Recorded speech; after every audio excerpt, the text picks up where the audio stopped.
الحمد للہ وکفا والصلاة والسلام علی عبادہ الذین اصطفیٰ اما بعد فاعوذ باللہ من الشیطان الرجیم بسم اللہ الرحمن الرحیم وما لكم لا تقاتلون في سبيل الله والمستضعفين من الرجال والنساء والولدان الذين يقولون ربنا أخرجنا من هذه القرية الظالم أهلها صدق الله العظيم. ابھی تک پاؤں سے چمٹی ہے زنجیر غلامی کی، ابھی تک پاؤں سے چمٹی ہے زنجیر غلامی کی، دن آ جاتا ہے آزادی کا، آزادی نہیں آتی. میں واجب القدر حضرات، اساتذہ کرام اور جناب صدر محفل، آج میں جس موضوع کو زیر بحث لانا چاہتا ہوں وہ ہے جشن آزادی. سامعین محترم، 14 اگست ہماری تاریخ کا یادگار دن ہے. یہ وہ دن ہے جس دن ایک آزاد ملک کی حیثیت سے پاکستان کا قیام عمل میں آیا.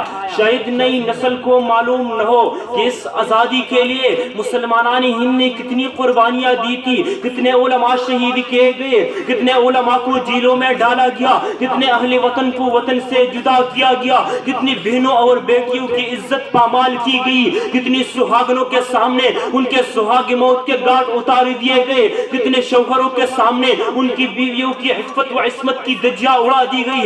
ارے اس آزادی کے حصول کے لیے ہمارے بزرگوں کو خون اور آگ کے دریا سے گزرنا پڑا، مگر سچ تو یہ ہے کہ ہم نے اس آزادی کی نعمت کی کوئی قدر نہیں کی. ہر سال 14 اگست میں پورے ملک کو جھنڈوں اور جھنڈیوں سے بھی سجاتے ہیں، سرکاری عمارتوں پر سرکاری پیسوں سے چراغاں بھی کرتے ہیں، جلسے اور جلوس بھی ہوتے ہیں، مگر جنابی والا ہم نے من حیث القوم اپنے رب سے عہد کیا تھا کہ سرزمین پاک میں اسلامی قانون کو نافذ کریں گے، یہاں سماجی مساوات ہوگے، یہاں معاشی عدل و انصاف ہوگا، یہاں اسلامی حکومت ہوگی، یہاں انسانی حقوق کا تحفظ کیا جائے گا، یہاں ظلم و استحصال کی ہر صورت کا خاتمہ کر دیا جائے گا. ہم نے نعرہ لگایا تھا کہ پاکستان کا مطلب کیا، لا الہ الا اللہ. ہم نے اعلان کیا تھا کہ ہم کشکول گدائی توڑ ڈالیں گے لیکن اللہ کے سوا کسی کے سامنے ہاتھ نہیں پلائیں گے. ہم نے عہد کیا تھا کہ آزاد اور خود مختار قوم کی حیثیت سے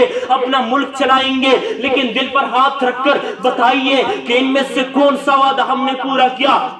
حقیقت تو یہ ہے کہ ہم نے اپنے رب سے بھی وفائی کی اور اپنی قوم سے بھی کیا. حقیقت نہیں کہ 73 سال گزرنے کے باوجود پاکستان میں اسلام کا پاک قانون نافذ نہیں ہو سکا. کیا حقیقت نہیں کہ رشوت کے بغیر کوئی جائز کام بھی نہیں ہوتا. کیا حقیقت نہیں کہ ہمارے ہاں اعلیٰ ایوانوں میں معزز ممبران کی بھیڑ بکریوں کی طرح باقاعدہ بولی لگتی ہے. ہر شخص اپنی ذات کے غم میں مبتلا ہے، ہر شخص کی جماعت الگ ہے. کیا حقیقت نہیں کہ ہم مذہب کے نام پر ایک دوسرے کا خون بے دریغ بہاتے ہیں. کیا یہ حقیقت نہیں کہ ملکی وسائل پر چند خاندانوں کا قبضہ ہے. کیا یہ حقیقت نہیں کہ علماء کو شہید کیا جا رہا ہے. کیا یہ حقیقت نہیں کہ علماء کے خون کی ندیاں بہائی جا رہی ہیں. کیا یہ حقیقت نہیں کہ مساجد و مدارس پر ڈرون حملے کیے جا رہے ہیں. کیا یہ حقیقت نہیں کہ مدارس کے خلاف جھوٹی افواہیں اڑا کر ان کو بدنام کیا جا رہا ہے. کیا یہ حقیقت نہیں کہ مدارس کے خلاف جھوٹی افواہیں اڑا کر ان کو بدنام کیا جا رہا ہے. یہ حقیقت نہیں کہ ہمارا میڈیا نئی نسل کو قیام پاکستان اور اسلام سے دور لے جا رہا ہے. اس لیے آج تو یہ ہونا چاہیے کہ ہم جھنڈیاں لگانے اور نعرے گانے کی بجائے اس عزم کا اظہار کریں کہ ہم اس ملک سے رشوت ستانی اور اقربا پروری کی ہر صورت کو ختم کریں گے. نہ خود کسی بدعنوانی میں ملوث ہوں گے، نہ کسی کو ملوث ہونے دیں گے. ہم اس ملک کو ڈاکو، لٹیروں اور دین کے دشمنوں سے پاک کیے بغیر سکون کا سانس نہیں لیں گے. جناب صدر، آج کل پاکستان کی مالی صورتحال یہ ہے کہ اس وقت ملک اربوں روپے قرض کے بوجھ تلے دبا ہوا ہے اور پاکستان کا ہر گھرانہ 1 لاکھ روپے سے زیادہ کا مقروض ہو چکا ہے. آج یوں محسوس ہوتا ہے کہ چند خاندانوں نے اپنی حوث کی خاطر ملک کو ورلڈ بینک اور IMF کے پاس گروی رکھ دیا ہے۔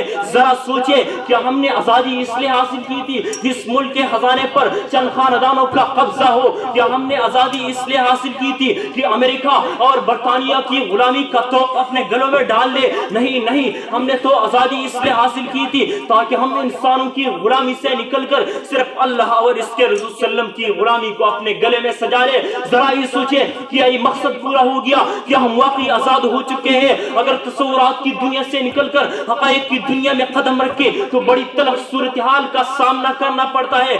آج IMF اور استعماری قوتیں ہمارے حکمرانوں کو جو حکم دیتی ہے وہ ہمیں تسلیم کرنا پڑتا ہے۔ کبھی کہتے ہیں بجلی کی نرخ بڑھاؤ، کبھی کہتے ہیں گیس مہنگی کرو، کبھی کہتے ہیں ملازمین کو بے روزگار کر دو، کبھی کہتے ہیں بلا ٹیکس نافذ کر دو، کبھی کہتے ہیں دینی مدارس کے گرد گیر تنگ کر دو، کبھی کہتے ہیں کہ علماء کرام کو دہشت گردی میں ملوث قرار دے کر ان کو گرفتار کر دو، کبھی کہتے ہیں کہ علماء کرام کو مسجدوں، گلیوں، بازاروں اور چوراہوں اور سڑکوں پر شہید کر دو۔ لیکن سن لو اے جشن آزادیہ کے خوشیاں منانے والوں، جب تک ہم اللہ اور اس کے رسول صلی اللہ علیہ وسلم کی غلامی اختیار نہیں کر لیتے اس وقت تک امریکہ، روس، ورلڈ بینک اور IMF کے غلام رہیں گے۔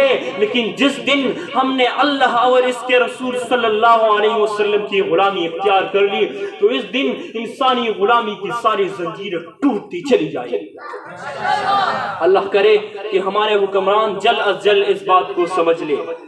ختم ہو جائے اخوت، ٹوٹ جائے سارے خواب، ختم ہو جائے اخوت، ٹوٹ جائے سارے خواب، زندگی بن جائے ساحل موت کا طوفان کا، کیا یہی پیغام تھا تخلیق پاکستان کا؟